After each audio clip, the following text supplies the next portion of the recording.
अवधूत लता रामदास खाडगे आपल्यासमोर सादर करत आहे नक्कल तथा एक पत्रे अभिनय. माझा नकलेचा विषय आहे अफजल खान वध. अरे कौन पकड़ लाएगा उस दीवार को मेरे सामने, जिंदा या मुर्दा? साऱ्यांनी माना खाली घातली. अरे अरे कोण नाही साक्षात उंटू लावी कर. अरे अरे कोण घाली सिंहाच्या जबड्यात मैं पकड़ लाऊंगा उस दीवार को आपके सामने, जिंदा या मुर्दा. खानानं बडी प्रेमाचा विडा उचलला. प्रणाम राजा प्रणाम.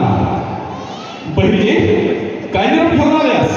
राजा विजापूरच्या कोटात आपल्या ही नवी स्वराज्यावर संकट चालून आल्या.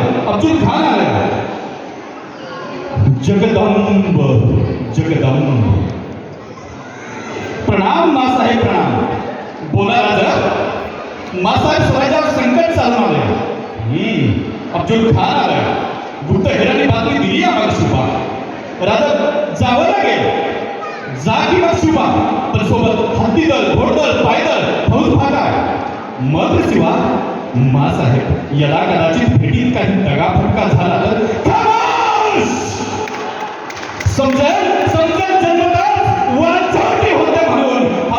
अफजल खान ज्याला तुझा मोठा भाऊ संभाजी याला गणितीच्या विड्यामध्ये हत्तीला धरून हत्तीच्या पायाखाली चिरडून ठार मारले.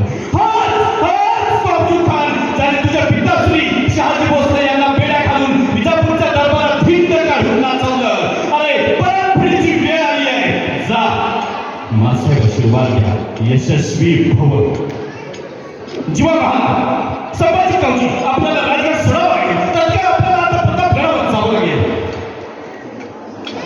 पण राजा सईबाईची तब्येत अत्यावस्था आहे. सई तुझी कुठली निद्रा अंथरुणाला धरलेलं तुझं तर. पण सई स्वराज्यावर संकट चालून आले की जावं लागेल. राजा तुम्हीच आम्हाला शिकवलेत ना 10 गेले तरी चालतील पण 10चा पोशिंदा जिता राहिला पाहिजे. राजा हे राज्य व्हावं ही स्त्रीची इच्छा आहे. यशस्वी भव. माझी आणि माझ्या सईच्या आयुष्यातली ही शेवटची भेट. प्रतापगडावर आम्ही साहेब पोहोचलो. यथावकाश काही वाटाघाटी झाली आणि अतिशक्तीवर भेट ठरली. सकाळ झाली. 10 नोव्हेंबर 1659चा दिवस उजळला आहे.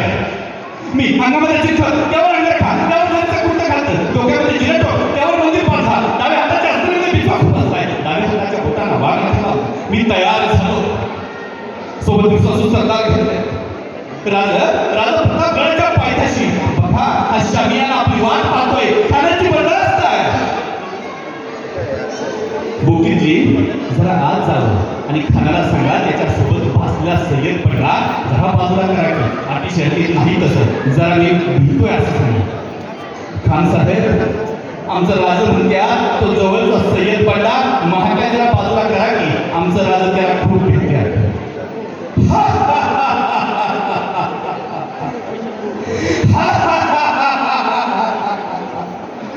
अरे आमच्या दारातल्या श्वानाला जो भीतो तो काय आमच्याशी 2 हात करणार? शिवाजी आओ.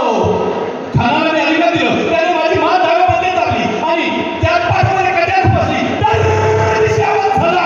त्याच्या ध्यानात आलं. बिचून घातले काहीसा बाबूला गोंधळला. त्याचा मी फायदा घेतला. पोटात वाघ ठेवून पोटावर वार केले. त्याच्या सुंदर भिजवा काढला. पोटात खुपसून फिरून बाहेर काढला. हातभर कातरी बाहेर पडली. शिवा माझ्या जीवा महारानं उभा चिरला. इतिहास साक्षी झाला. होता जीवाची म्हणून वाचला शिवाजी. पोटात कोंबडा खात पळत होता. खांसा बैठे असं म्हणत पालखीला खाना मागे गेले. खानाला पालखीत बसवलं. आता पालखीत जाऊ लागली. पण मात्र ही सारीच्या सारी हकीकत माझ्या डोळ्याने टिकली. पळत गेलोय. हातातल्या तलवारीला 3 वार केले. पहिला वार मागच्या पालखीधाऱ्याच्या पायावर. दुसरा पुढच्याच्या पायावर. दोघांचेही पाय गुडघ्यापासून खुला. पालखी कोसळली. पालखीतला अफजल खान भिजलेल्या उंदरासारखा बाहेर काढलाय आणि सातत्याने शिखरमाला केली सोलावी. तसा खानाची गर्दन मारली. हीच गर्दन मासाहेबांपर्यंत घेऊन गेलो. मासाहेब गर्दन आणली या खानाची. तो खानाची गर्दन मारणारा तोच मी, संभाजी कावजी कोंढाळकर.